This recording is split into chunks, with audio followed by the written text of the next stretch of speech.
Hi friends, ನಿಮ್ಮೆಲ್ಲರಿಗೂ ಕೂಡ ನಿಮ್ಮದೇ ಆಗಿರ್ತಕ್ಕಂಥ ಯೂಟ್ಯೂಬ್ ಚಾನಲ್ ಸ್ಟಡಿ ವಿತ್ ಪರಶುರಾಮ್ಗೆ ಸ್ವಾಗತ ಅಂತ ಹೇಳ್ತಾ 9ನೇ ತರಗತಿ ಪ್ರಥಮ ಭಾಷೆ ಕನ್ನಡದಲ್ಲಿ FA1 ಪರೀಕ್ಷಾ ಪ್ರಶ್ನೆ ಪತ್ರಿಕೆಯನ್ನು ಮಾಡಲ್ 1 ಇದೆ. ಸೊ ಇನ್ನು ನಿಮಗೆ 2-3 ಪ್ರಶ್ನೆ ಪತ್ರಿಕೆಗಳನ್ನು ಎಲ್ಲ ವಿಷಯಗಳಲ್ಲಿ ನಾವು ಕೊಡ್ತೀವಿ. ಸೊ ದಯಮಾಡಿ ಅವುಗಳನ್ನ ಪ್ರಾಕ್ಟೀಸ್ ಮಾಡಿ. ಮತ್ತು ಈ ಪಾಠದ ಪ್ರಶ್ನೋತ್ತರನ ಆಲ್ರೆಡಿ ನಾವು ರಿಲೀಸ್ ಮಾಡಿದ್ದೀವಿ. ಅವೆಲ್ಲವುಗಳನ್ನು ನಮ್ಮ ಯೂಟ್ಯೂಬ್ ಚಾನಲ್ದಲ್ಲಿ ನಿಮಗೆ ಸಿಗ್ತದೆ. ಸೊ ಲೈಕ್, ಶೇರ್ ಮತ್ತು ಸಬ್ಸ್ಕ್ರೈಬ್ ಮಾಡೋದನ್ನು ಮಾತ್ರ ಮರೆಯದಿರಿ ಅಂತ ಹೇಳ್ತಾ, ಸೊ ಎಷ್ಟೋ ಕಡೆ ಸ್ಕೂಲ್ ಕಡೆ ಈ ಕ್ವಶನ್ ಪೇಪರ್ ಬಂದರೂ ಬರ್ಬೋದು. ಕ್ವಶನ್ಸ್ ಮಾತ್ರ ಬಹಳ ಇಂಪಾರ್ಟೆಂಟ್ ಇದ್ದಾವೆ. ಓಕೆನಾ? ಫಸ್ಟ್ 3 ಬಹು ಆಯ್ಕೆ ಪ್ರಶ್ನೆಗಳನ್ನು ಕೊಟ್ಟಿದ್ದಾರೆ.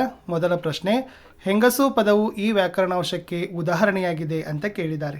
ರೂಢನಾಮ, ಅಂಕಿತನಾಮ, ಅನ್ವರ್ಥನಾಮ, ಸರ್ವನಾಮ. ಹೆಂಗಸು ಅಂತಕ್ಕಂಥ ಪದ ರೂಢನಾಮಕ್ಕೆ ಉದಾಹರಣೆ. ಪ್ರಶ್ನೆ 2, ಇವುಗಳಲ್ಲಿ ಸಕರ್ಮಕ ಧಾತುವಿಗೆ ಉದಾಹರಣೆಯಾದದ್ದು ಅಂತ ಕೇಳಿದರು. ಮಲಗು, ಬದುಕು, ಹೊಳೆ, ಓದು.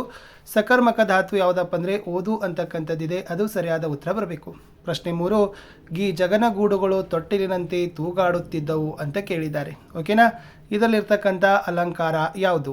ಎ ರೂಪಕ, ಬಿ ದೃಷ್ಟಾಂತ, ಸಿ ಉತ್ಪ್ರೇಕ್ಷೆ, ಡಿ ಉಪಮ. ಸರಿಯಾದ ಉತ್ತರ ಆಪ್ಷನ್ ಡಿ ಉಪಮ. ಇನ್ನು ಒಂದು ವಾಕ್ಯದಲ್ಲಿ ಉತ್ತರವನ್ನು ಬರಲಿಕ್ಕೆ 3 ಪ್ರಶ್ನೆಗಳನ್ನು ಕೊಟ್ಟಿದ್ದಾರೆ.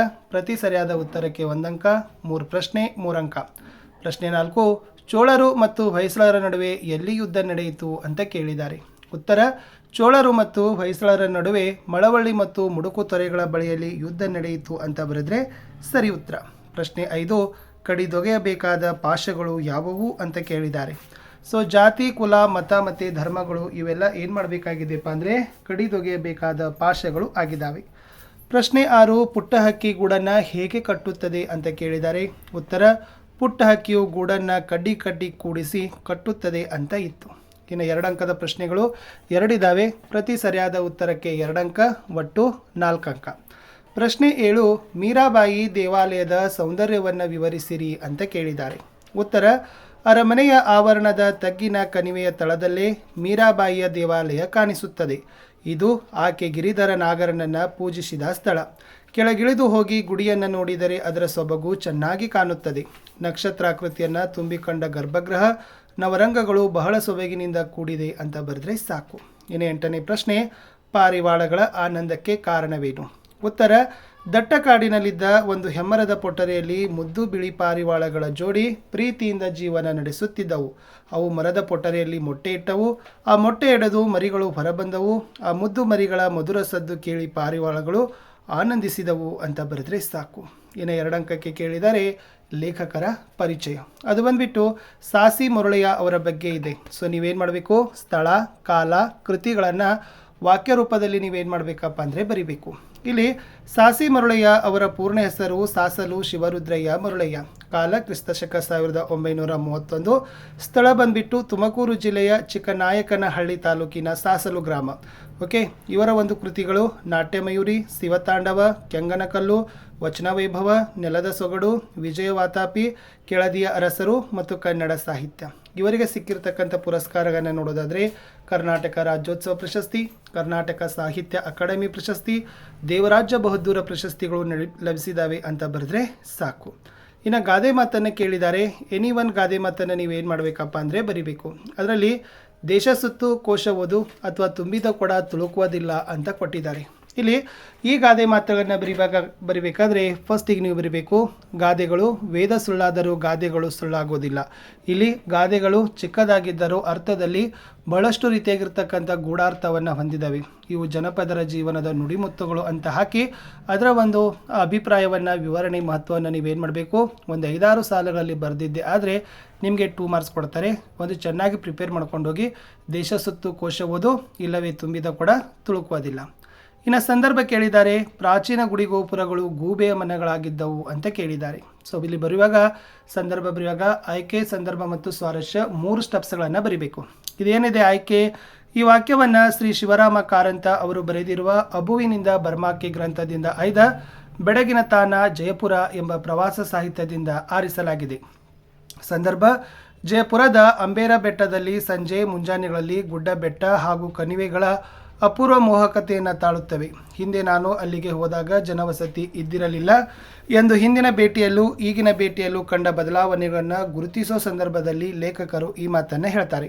ಸ್ವಾರಸ್ಯ, ಜಯಪುರದ ಅಂಬೇರ ಬೆಟ್ಟ ಪ್ರದೇಶ ಈ ಹಿಂದೆ ಹೇಗಿತ್ತು ಎಂಬುದನ್ನು ಲೇಖಕರು ಈ ಮಾತಿನಲ್ಲಿ ಬಹು ಸ್ವಾರಸ್ಯಕರವಾಗಿ ತಿಳಿಸಿದ್ದಾರೆ ಅಂತ ಬರೆದ್ರೆ ಉತ್ತರ ಕಂಪ್ಲೀಟ್ ಆಗ್ತದೆ.